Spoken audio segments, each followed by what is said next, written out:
a creation story. But it's dramatically different than the biblical creation story found in the book of Genesis.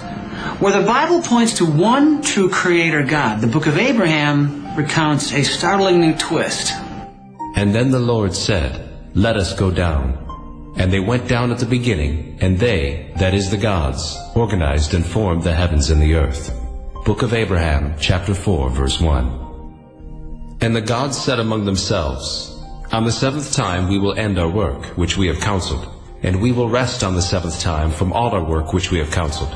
And the gods concluded upon the seventh time, because that on the seventh time they would rest from all their works, which they, the gods, counseled among themselves to form, and sanctified it. And thus were their decisions at the time that they counseled among themselves to form the heavens and the earth. Book of Abraham, chapter 5, verses 2 and 3. Judaism and Christianity have always been monotheistic religions. There's one God. There's one Creator. And if he had a council, it was a council of created angelic beings that did his bidding by his sovereign authority. And the idea of equally co-eternal beings working with him on a group project is totally unprecedented in Jewish and Christian teaching. Joseph Smith announced that he would publish additional installments of his Book of Abraham, but he never did. And in June of 1844, he was assassinated. And a group of Mormon dissidents published a newspaper called the Nauvoo Expositor, which accused Joseph Smith as mayor of taking too much into his own hands. And there were some references in the Nauvoo Expositor to the notion of plural marriage.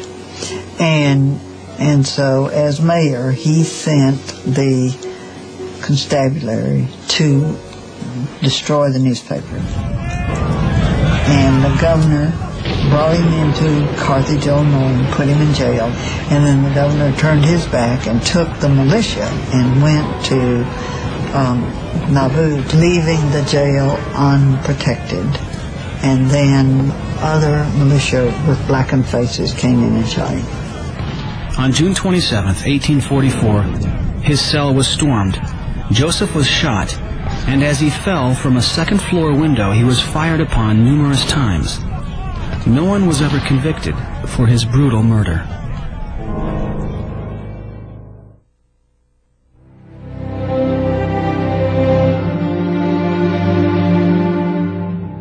In 1846, under the leadership of Brigham Young, the Mormons made their historic trek from Nauvoo to the Great Salt Lake Valley. At the time, this was isolated frontier territory, far from the jurisdiction of the U.S. government.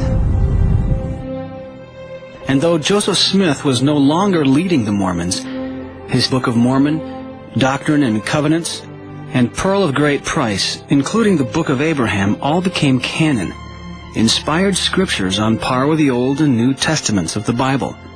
They are the basis for the unique theology of the Church of Jesus Christ Latter-day Saints to this day.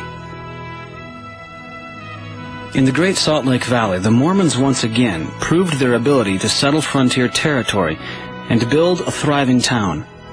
They began work on another temple, their greatest yet. But the scroll Joseph Smith had identified as a lost Book of Abraham remained in Illinois, in the possession of Joseph's mother, Lucy Mack Smith, and his widow, Emma. In 1856, 12 days after Lucy's death, Emma Smith, who now seemed to have ambivalent feelings about her late husband, sold the papyri to a man named Abel Combs. Emma, now remarried to a man named Louis C. Bideman, provided an affidavit attesting that the antiquities had belonged to Joseph.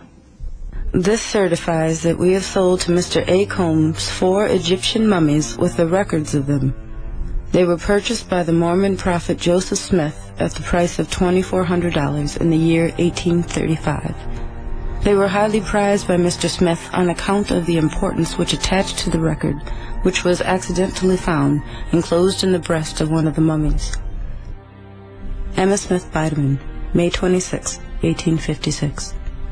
One of the things that is really interesting about Emma Smith, she was very much engaged in the process of forgetting.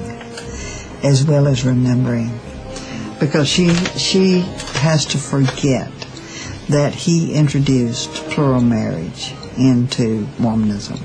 Even though we know that she was at some of these ceremonies where he married other women that were friends of his, friends of hers, and her husband married them as well, she told her sons that it was Brigham Young that introduced plural marriage into Mormonism. 2 of the mummies sold to Abel Combs were later acquired by a Chicago museum that was destroyed in the Great Chicago Fire of 1871. It was assumed that the Joseph Smith papyri had also been destroyed, lost forever to the emerging knowledge of Egyptology.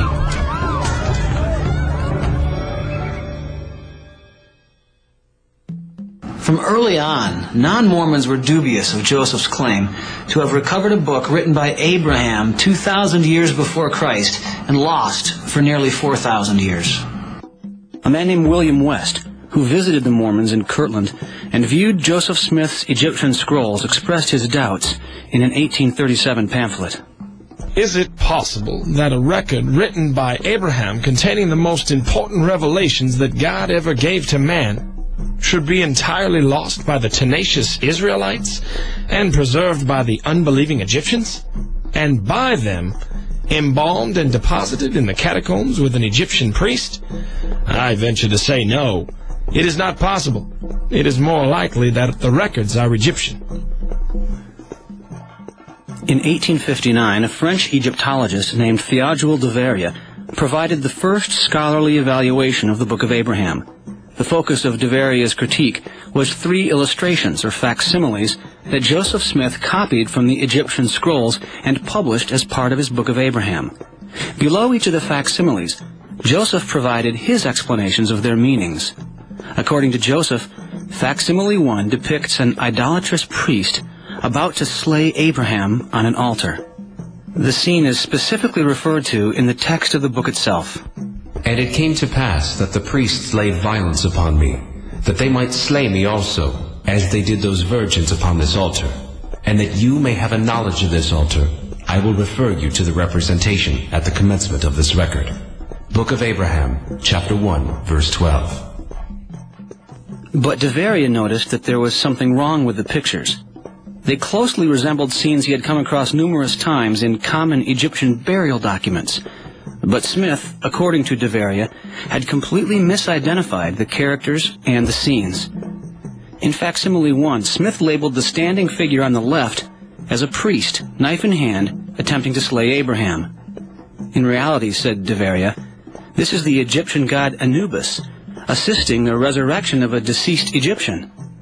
Anubis was also drawn incorrectly. He should have been pictured with the head of a jackal, not the head of a man. The god Anubis, who should have a jackal's head, effecting the resurrection of Osiris. Théodule de Verrier, 1859. You would never imagine, as an Egyptologist, that the god, the black god on the left of this scene, had anything but a jackal's head. That's just normal.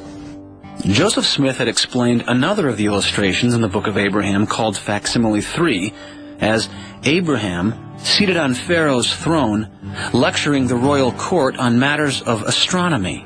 But again, de Verrier said Joseph's explanation was completely wrong. Facsimile 3 was also a rendition of a common scene from Egyptian burial documents, depicting a deceased man being led into the presence of Osiris, the Egyptian god of the underworld. The deceased led by Mat into the presence of Osiris. His name is Horus, as may be seen in the prayer which is addressed to the divinities of the 4 cardinal points.